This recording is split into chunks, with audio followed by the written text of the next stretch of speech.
High, welcome to cook with Nabamita. আজকে আমরা বানাতে যাচ্ছি নিরামিষ ছোলার ডাল।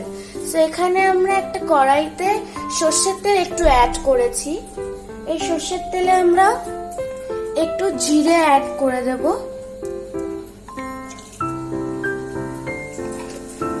এই সর্ষের তেলের মধ্যে একটু জিরে অ্যাড করে দেব, তার সাথে একটা ইলাইচি ভেঙে ওটার মধ্যে দিয়ে দেব।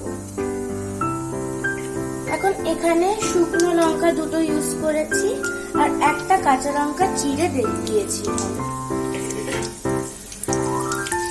এটাকে একটু ফ্রাই হতে দেব, একটু গোল্ডেন ব্রাউন হতে দেবো এটাকে। আর এটার সাথে সাথে যখন এগুলো ফ্রাই হবে তখন আমরা একটু স্বাদ অনুসার একটু হিং অ্যাড করে দেবো এটার মধ্যে। টেস্টের জন্য হিং ভালোই লাগে খেতে, এই জন্য হিং অ্যাড করে দেবো একটু।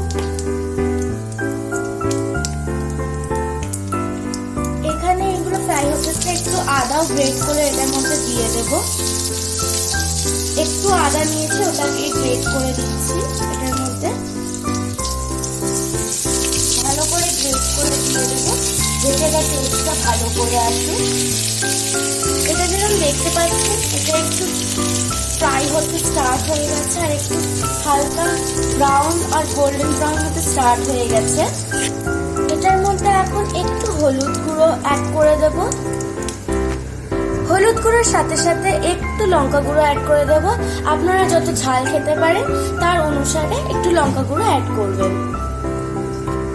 লঙ্কা গুঁড়োর সাথে একটু জিরে গুঁড়ো অ্যাড করে দিলাম। তার সাথে একটু চিনি অ্যাড করে দেব। 2 চামচ চিনি অ্যাড করব আমরা এটার মধ্যে। এবার এটাকে একটু নাড়িয়ে নেব, এটা মিক্স হয়ে যাচ্ছে ভালো করে।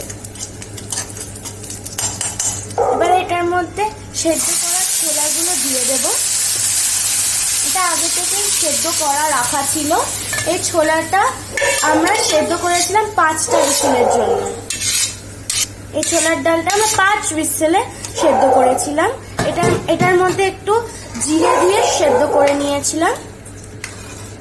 এবার এটাকে একটু নাড়িয়ে দেব।